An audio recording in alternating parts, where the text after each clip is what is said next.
So now let's back up, okay? So UFE, that's all good, right? Now, what part I left out was a week before my surgery, I was having foot pain. I don't know what it was, but I was like, I got too much going on. I'm gonna just have to walk this out. It's gonna heal on its own, whatever.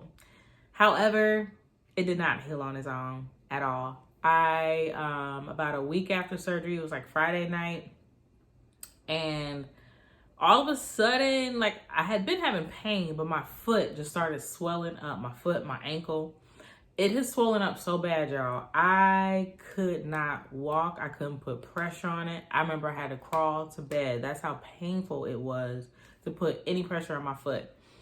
So I was like, okay, let me go to a podiatrist. Like, I didn't know. I was like, let me just go to a foot doctor and see what's going on here. And I was like, maybe I got like plantar fasciitis or whatever that word is, or gout in my foot. Like, I don't know. And I was even like, oh my God, what if the trade-off is now I don't have, a crazy period, but I got a limp for the rest of my life? Like, I'm like, I don't know. I was just thinking crazy stuff. So I was like, okay, so I go to the podiatrist. And she was like, your symptoms don't seem, normal to what like plantar fasciitis, or I know I'm saying that word wrong. But she was like, it doesn't seem normal to anything else. So she was like, you need to get an MRI. So by the time I had the MRI and got the results, it was like on a Saturday. And she called me and she was like, you have a blood clot in your foot. And I was like, what? What? But I immediately started panicking too, because when you hear blood clot, like, that could be very life-threatening. And like, if there's a clot in my foot, where else is it? Like, how the hell I got a clot in my foot? And it's a weekend, so I'm like, man, now I gotta wait till Monday. I know my brain is gonna go crazy, okay? My Google searches are about to be insane trying to figure this out. So I was like, let me just call a nurse to see like what she should do. And one of the words that's kind of like at that point was triggering for me was just like, she's like, just monitor your foot. So the reason why monitoring is just like triggering for somebody, like, just monitor it, because like you're monitoring something. I don't even know what I'm monitoring for. Like with the fibroids, I knew some of the symptoms, but it's kind of a scary place to be like, I don't know if I'm gonna pass out, and what if I pass out home alone and no one's there? And just like, I just spent 6 weeks in this like bubble of fear of always being cautious and monitoring everything I do and every symptom. I'm like, is this a symptom? Do I gotta go to ER?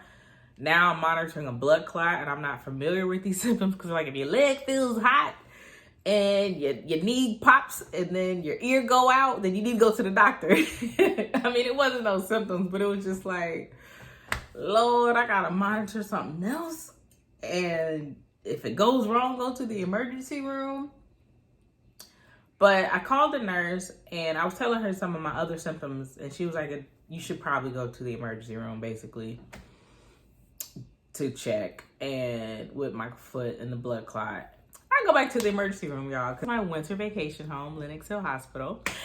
And y'all, I had the same nurse, the same woman who checked me in, the intake lady, like 3 or 4 of the same people I had just saw 2 weeks ago were there. They're like, weren't you just? I'm like, yeah, it's me.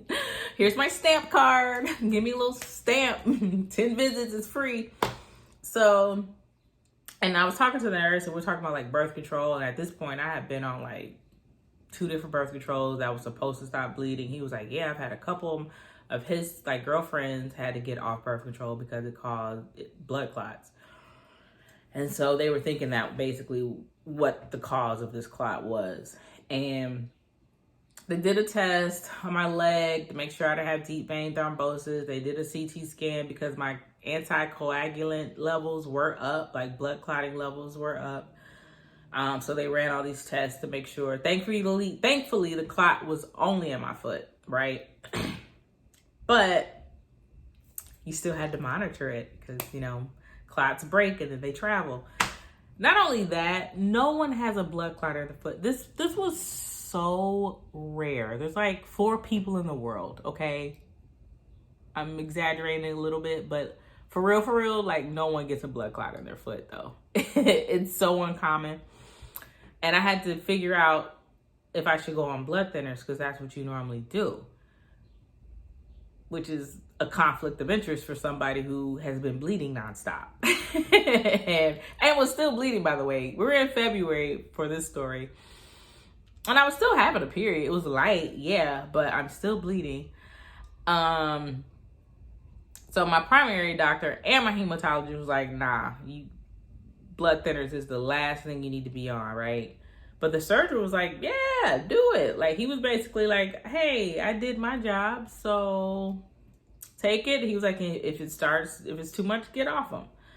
I was like, okay. So my hematologist tried to find the best dose, and she put me on Xarelto, which is very expensive. It was very expensive to pay for that, especially since I only could take it for 3 days. I took that for 3 days, and when I tell you, like, day 1, within a few hours, my period went from light to right back to the floodgates. Open the doors wide open.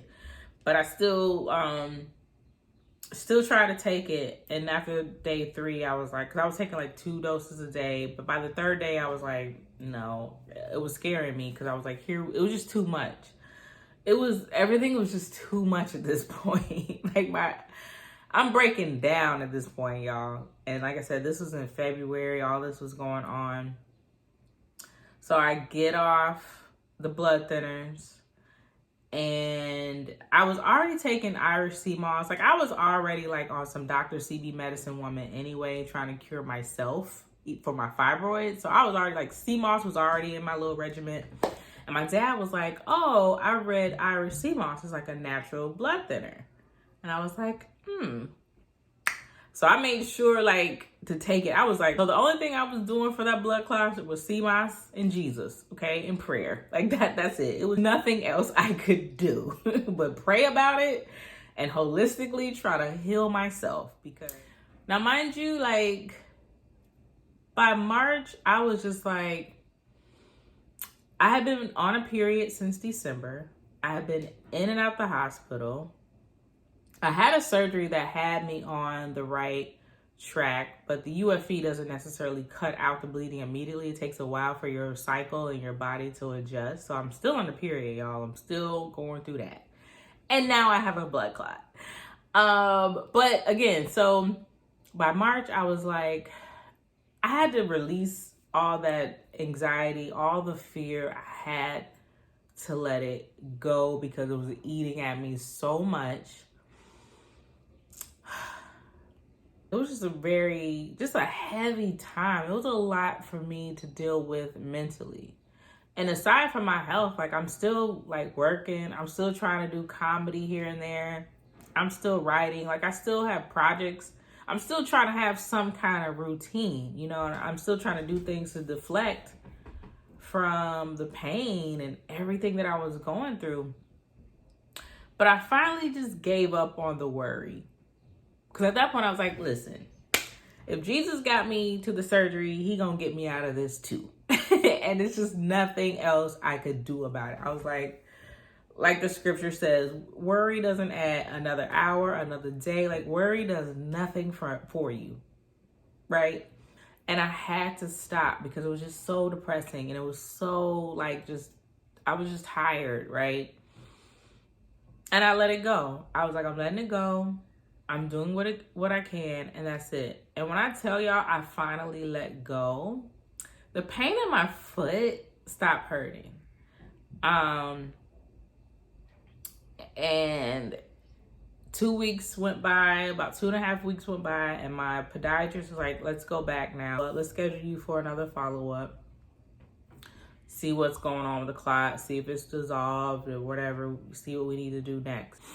So like by mid-March, I went in, I had another ultrasound of my leg to make sure the clot didn't travel, and I had another ultrasound of my foot, and the blood clot was gone.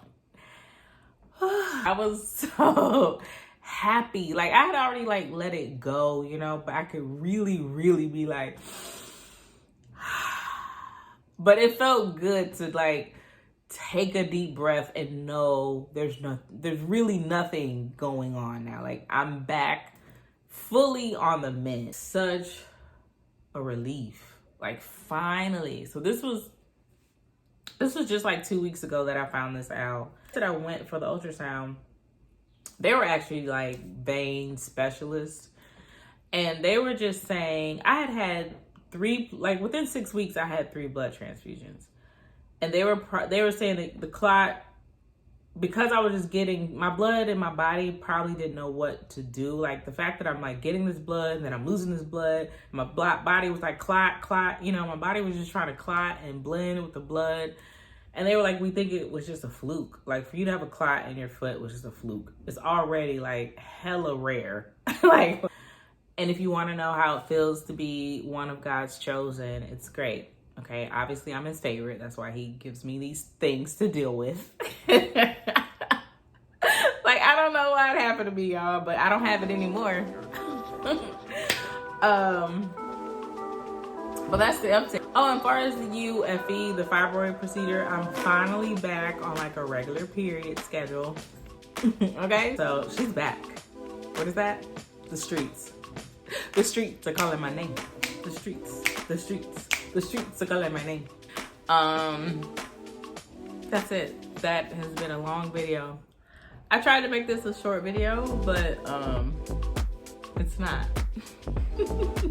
So thank you so much for watching this story. If you have any questions, if you want to know more, if you want me to go more in detail about the UFE procedures, do a whole little Q&A or whatever, drop your comments, let me know.